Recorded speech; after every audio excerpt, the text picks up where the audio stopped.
as I demonstrated in another video, for the sake of demonstration purposes, I have left the scout camera on simply so I can do this. Take the high overhead view and take a look at a course, and you can see when you randomly generate a course of any kind there, it puts a clubhouse out there, probably not in a good place, and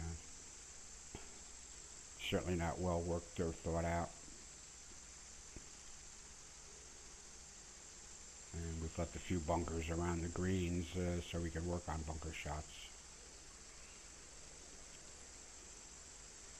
Alright, so from here we hit our circle button and gives us an overhead of the hole, as well as the club carry distance, which was a 3-wood, taking us to a carry of 245 yards.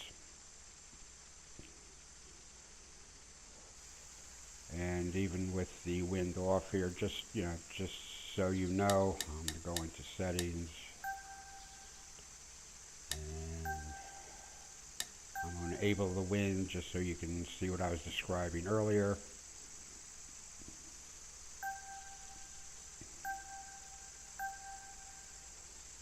And you can see in the course designer, it shows 1 mile an hour, which is really null, nothing really to even adjust for in this setting.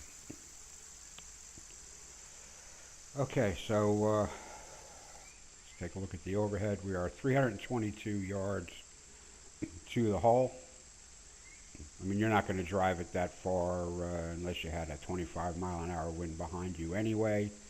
And you can see in front of the green there is a bunker, so it would just be inadvisable anyway. So let's look at the numbers here. It's 322 yards. On most courses you go onto for the first time, from the first tee, you're really not going to have any kind of clue as to the fairway hardness, which will affect the rollout of the club, nor the green hardness or speed, which will affect your approach shot and how when the ball lands, what will happen to it from there. So let's just look at how we play and staying safely within an envelope and picking our approach club. So we are at 322 yards, and okay, we can go to 222 or 225 and hit a 95 carry sand wedge in there. It's pretty much going to stay put when it lands, probably have a little backspin, so we'll get into that a little deeper when we play a hole to that distance. So let's say 322, we want to leave a 120-yard carry pitching wedge, so 322, 200. We're going to take this out to 181. And we're going to assume this is going to roll out about another 10 no matter what we do, put us right around the 190, and going to leave us that pitching wedge of 120 yards. That's the plan. You can see from the overhead in the designer, we can see where that club is going to land. And we're pretty much straight on there. We're going to try to get this to the middle. Now we're going to see what happens. Now we're going to take a quick look at the modifier. And you can see everything is dead square in the middle as far as the square box. And you can see in the lower right there the red triangle. That's your margin of error right there. Anything you hit that remains in that red is pretty much a clean hit. You can work within that. And I'm going to show you what happens when you de-loft the crap out of it. Okay, it reduces by half. With this club, it reduces by half the width of that red area. You restore it back to the middle at the 100%, winds it back up. And again, if you de-loft a great amount, it greatly reduces. And if you're watching that shot arc coming off the ball, you can see how things change.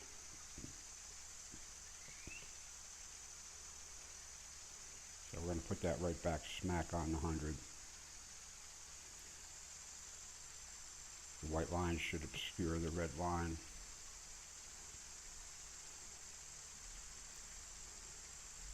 a little bit above it, it will reduce it a little bit. That's that hair I'm always talking about. And a little bit more, so anyway. Change the club, see if that restores it. Okay. We've already moved it, so that's fine. Okay, so anyway, what a lot of people don't realize is the effect of what lofting and de-lofting does to the arc of the ball, even though in actual play you don't see it. Just for the sake of demonstration, we're going to reset this back to the driver. And even though the carry distance of the club is, you can see, is really not much affected by lofting, you can see in the shot arc line there, it actually does affect it. And we're going to switch over to a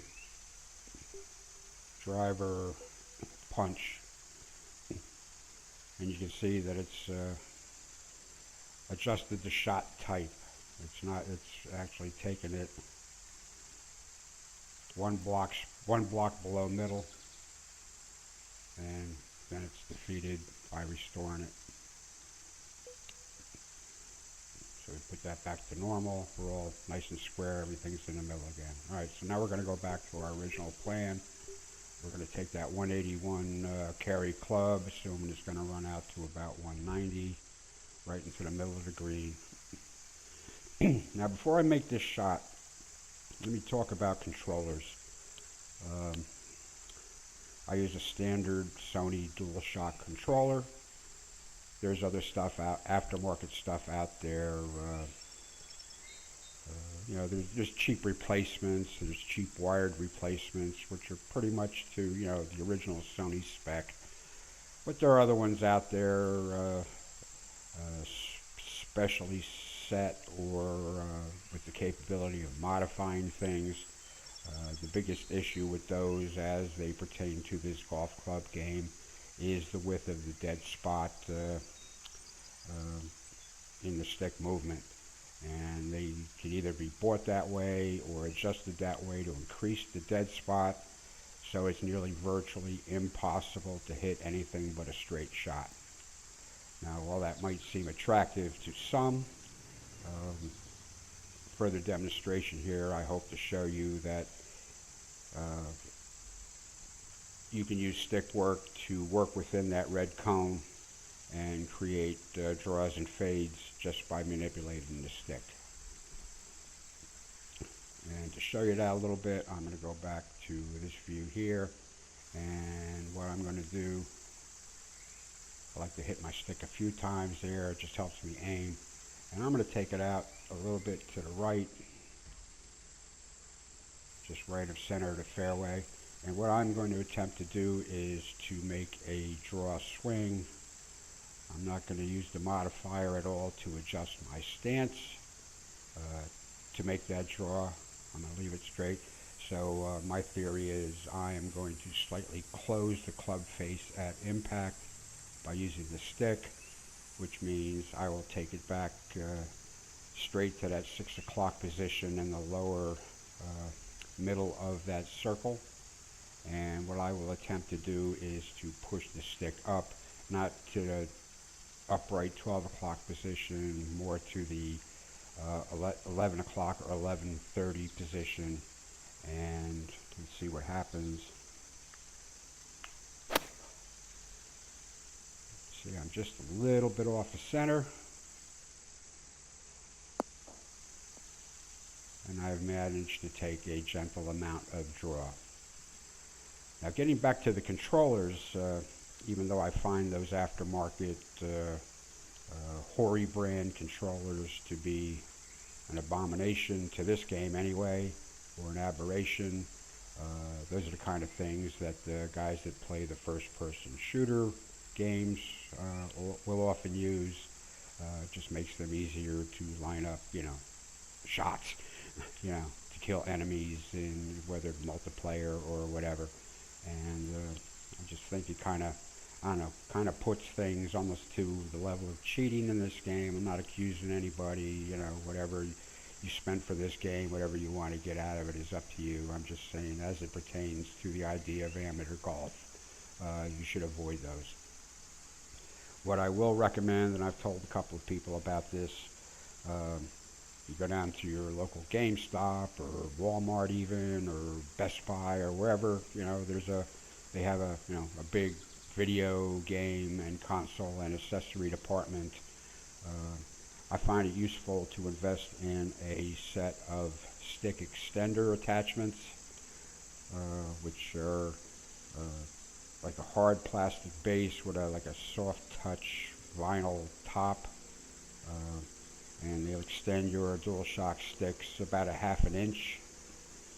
And further on, when I get into modulating shots to less than 100%, that extra half an inch of height translates into more control and a wider arc of the swing, which pretty much you can modulate to the 3/4 position, the half position, and later on in chips, how to,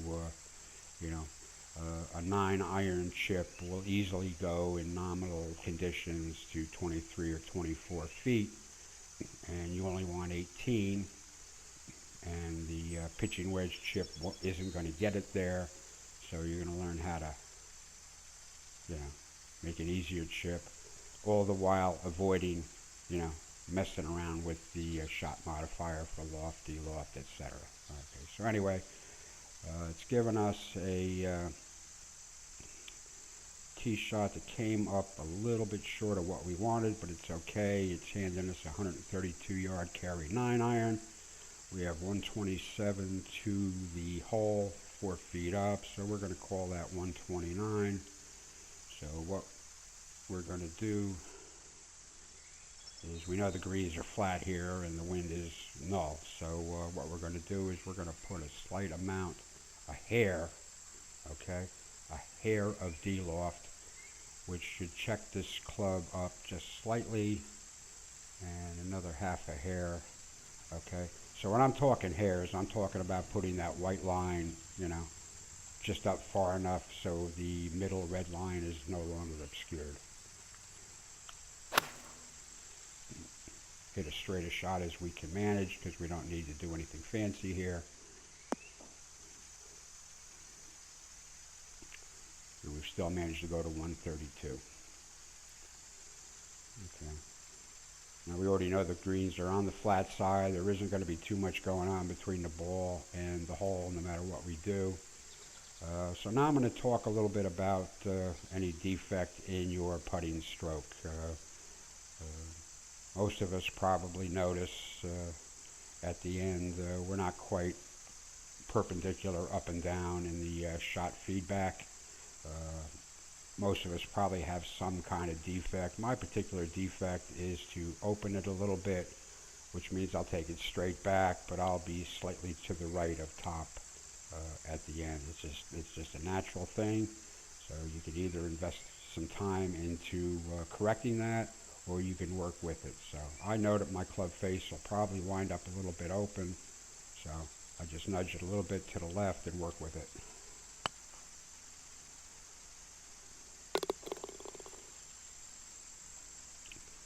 It was pretty much right on there, but I kept it in the hole and there was no problem.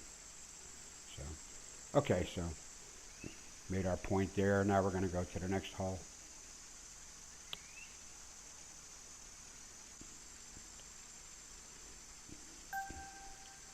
All right, we're going to go on to hole number 2 here. It's a par 3.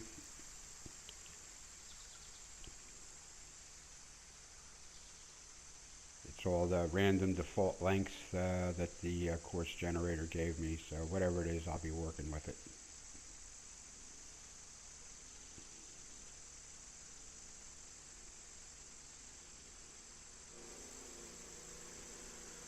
Okay, we're 179 yards away.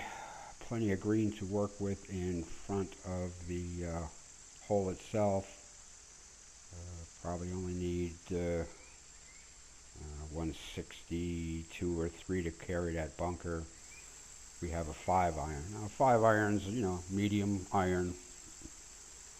It's rated at 181 yards carry, which is obviously too much. By the looks of the overhead, 160 is all we need. So the first thing we're going to do is knock it down to the 6 iron, which is 170 yard carry. But we can still count in nominal conditions on this thing going 170 and probably going another 10 to 12. So 170, we're going to be looking at 182. And again, chances are we're going to be a little bit long here. And again, knowing this, we're going to take a hair, 2 hairs of D-loft on this, just to check it up a little bit. That's the plan.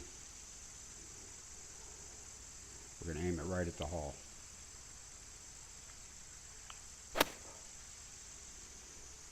Put a little bit of a natural draw on that. I'm not quite up and down.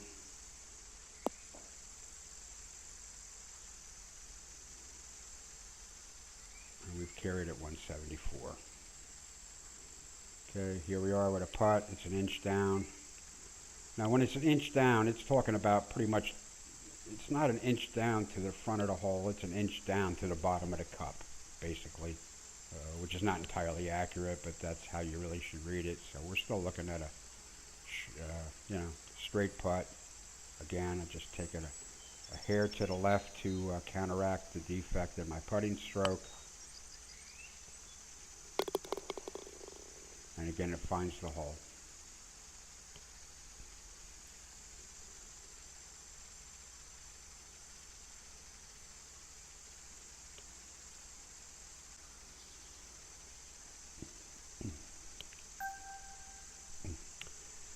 Okay, now we're at number 3, and it's a par 5. Nothing much to see out here. We know there isn't much of a challenge.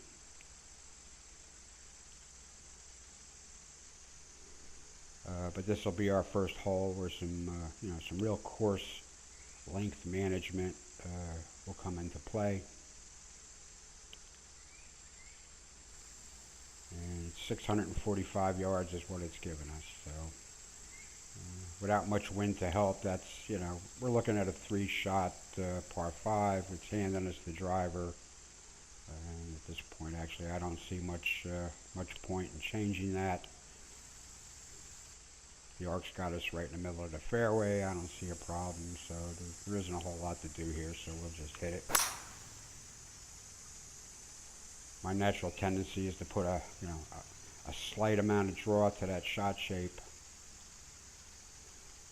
which generally I plan for, and it's useful. Okay, and again, now we're 366 away. We're not going to get there in 2.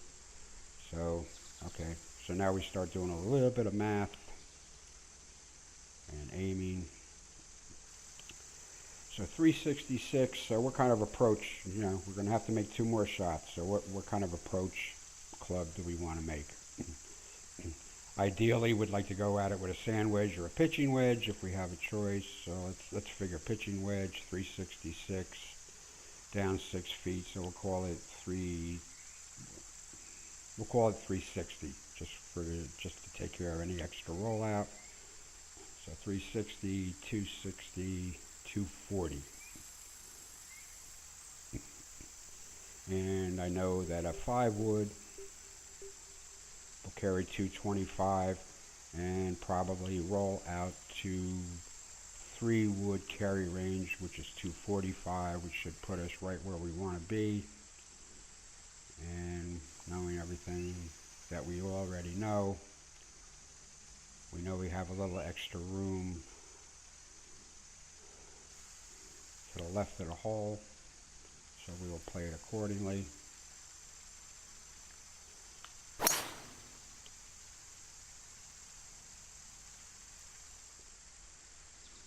Again, we've left ourselves in the middle of the fairway. It's rolled out to, it's rolled out to 238. If that was a little faster fairway, it probably would have rolled out to the 245, but we're okay. Now we saw from that last hole there, or the first hole there, that 132 still went, even with a bit of checkup, D-loft, still rolled out to 134, which is going to leave us you know, a 15-foot putt. We don't want a 15-foot putt. And secondly, we want to be below the hole, assuming that if you get yourself below the hole, most of the time you're going to have an uphill putt, which you can be a tad more aggressive on than if it was downhill. So here's what we're going to do. We're going to take the 120-yard carry pitching wedge, and know it's going to roll out to about 6 in nominal conditions, and we're going to see if we can get this actually stiff. So what we're going to do is hit our modifier.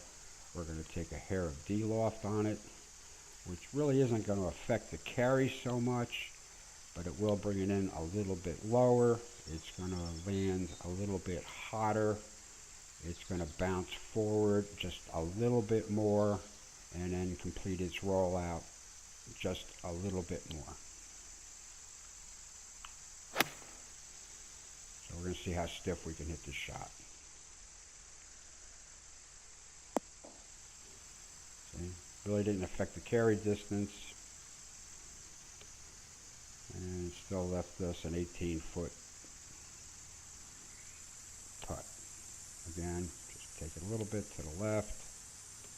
Haven't mentioned really the green speed here, but it's as designed, it's mid-range green speed. It's not 101, which is like the minimum, or 187, which is the maximum. That's your green speed as it pertains to how far you can putt it. So at the mid-range here, now we're going to look at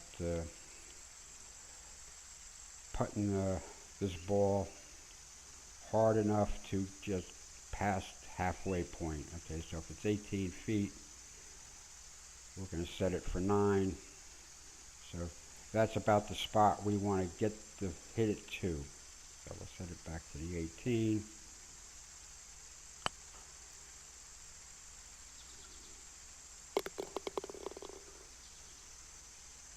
Perfect putt that just runs out of speed at the end and drops in the hole. You're not going to rim it. You're not going to jump it.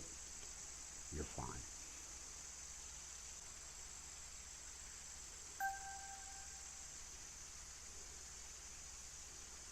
Now we're going to find ourselves on a par 3 again. Now we're going to get into some different ideas. So instead of trying to hit this flush, we're going to try to have a mistake happen. Let's see what we have to do to make a mistake here.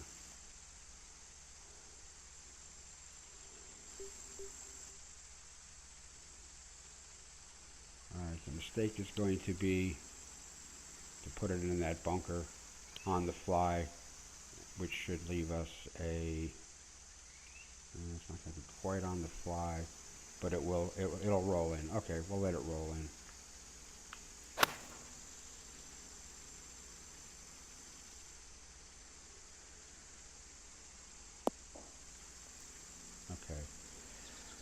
Okay, there's two kind of bunker landings here. There's the one where it rolls in, and there's the one where it lands on the fly and buries. So if that had hit on the fly, we'd be looking at a 40 to 60% lie, but we rolled in, so we have a 74 to 94% lie, so it's not terrible.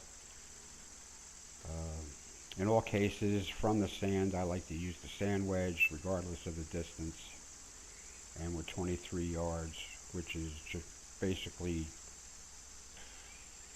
2/3 of the distance. We're basically 2/3 of the distance to the hole as the club would normally allow.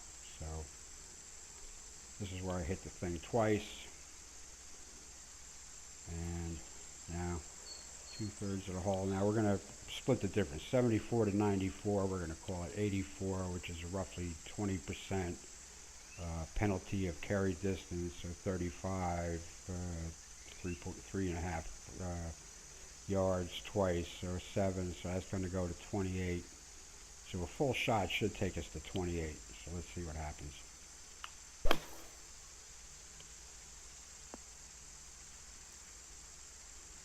So went the higher end of the difference and went 32. So we're going to rewind the shot, put ourselves back in the bunker, and it's made a little change in our lie, but that's okay. So now we know at best 35, we're going to go 17 or so. Okay, so now we're buried a little bit deeper in the sand. I'm not sure why it did that, but it did it. So now we know that a full shot is going to go 28 if we're lucky, but we still don't want that. So now we're going to work on modulating our swing. Full shot is all the way up there. That's why I recommend those stick extenders, because that extra bit of travel makes it feel more one-to-one with how the graphic is moving. Again, that's all the way. So we're going to see if we can make this shot by just sticking the club on the backswing straight up.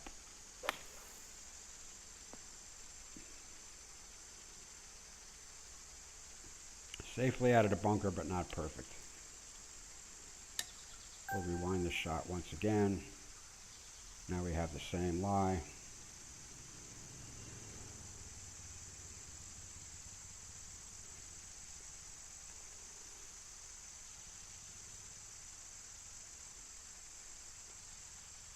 This is where the approach camera comes in handy. Ignore that arc there because it's just showing you what a full shot would do. Now by swinging around, what I can detect is, because I just rolled into the bunker, I have a little bit of a downslope. Okay, so now what I would do is look at my shot modifier, and I can see that I'm somewhere in between the 112% and the 90%. So what it's telling me is I'm on downslope. So what I will do is I will move that right to the middle. Adjust my feet and club angle, so I'm back on the even at 100%. I'm restoring the lie to 100%. And take a look at the circle in the bottom right there. You can see, because of the lie problem, my cone of mishit is vastly reduced. So again, we're going to try to take that same shot we just did. That's all the way. We're going to try to just stick that club straight up.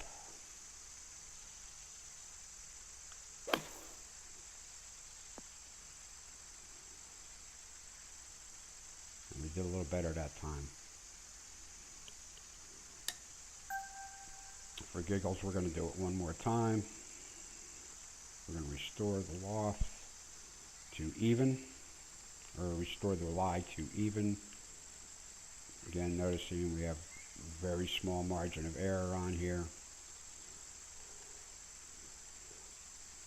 And now we know that we're not going to go anywhere near the full flop distance. But experience has told us now that we pretty much need that full shot.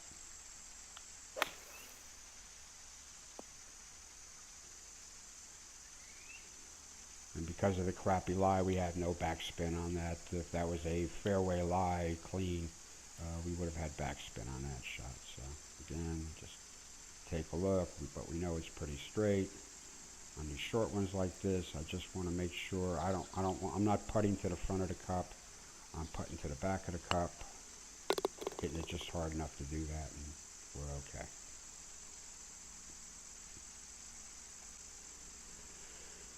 Alright, now we're going to go to another hole and talk about some more stuff. Again, we're at a par 5. Now here's where I'm going to point out the difference of play style of the 3 types of play that you can do with this game. The first, of course, is, the everything, all the aids on, the grid on, the wind on, the scout camera on, all the things that you would associate with arcade play. And then we're going to talk for a minute about what many call sim golf, which is basically turning everything off, whether it reflects reality or not. And people think they're good at it, but what they do is they take a driver at everything. Okay, not much problem there avoiding that bunker there. We just got to give it a little bit room to the left. I mishit that a bit.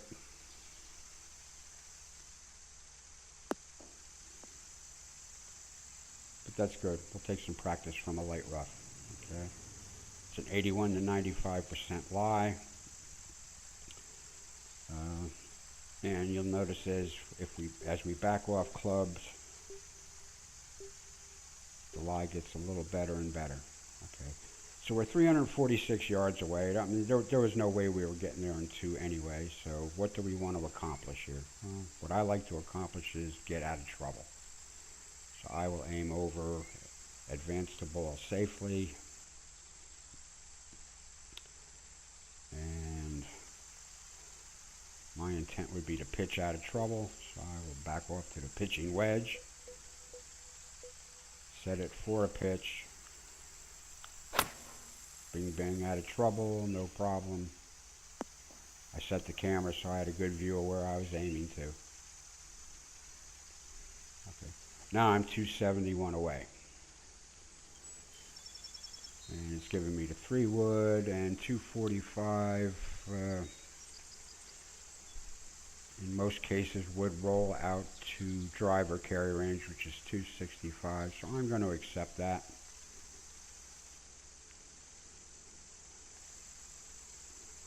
I'll hit the unused stick once.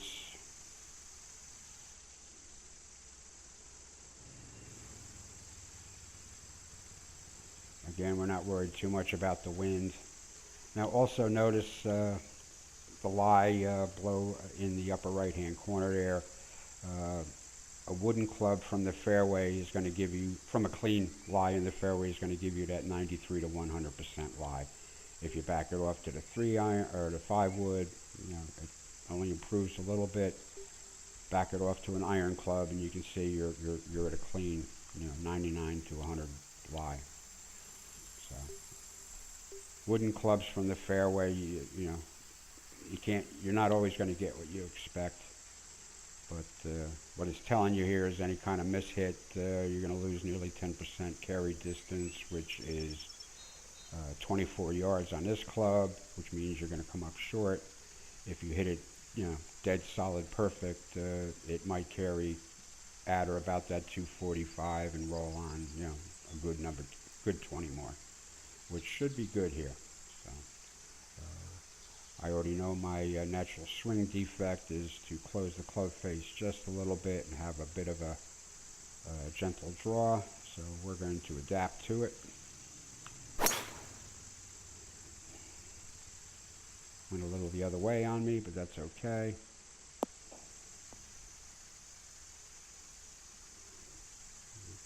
The first thing you got to realize is hitting that tee shot into the rough is, taking, certainly, well, the hole is too long for eagle anyway, for the most part. So now we're struggling for par. But it gives us an opportunity to work on a chip, which is well within chip range. It's actually handed you a 9-iron chip shot already. I'm going to cycle that around back to chip, and you can see things are actually more accurate in the presentation of the arc now. Okay, I hit the unused stick twice. I will back off to the putter regularly. 18 yards is 54 feet. It's 2 inches uphill. This is when I start doing my measurements of the surrounding area around the hole. That should be the limit of the chip's hard roll, and then it would roll out a little bit. So anyway, I can do 2 things here.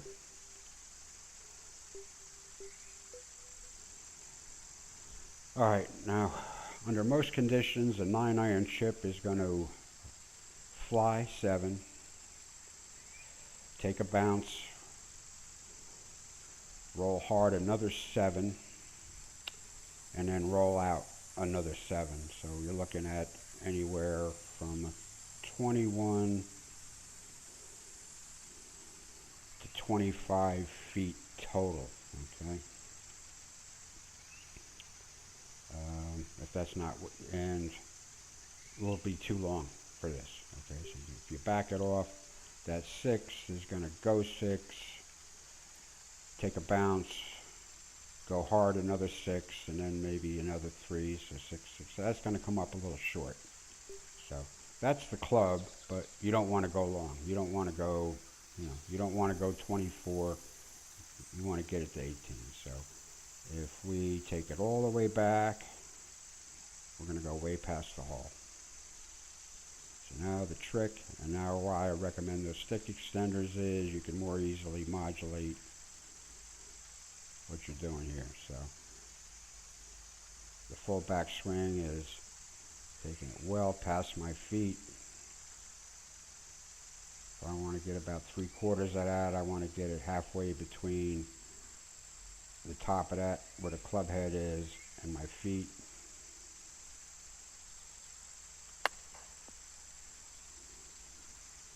And let it just keep rolling. So what I achieved there was 87% of the total, which turned out to be pretty perfect. The only way that could have been better is if it went in the hole. Saved our par.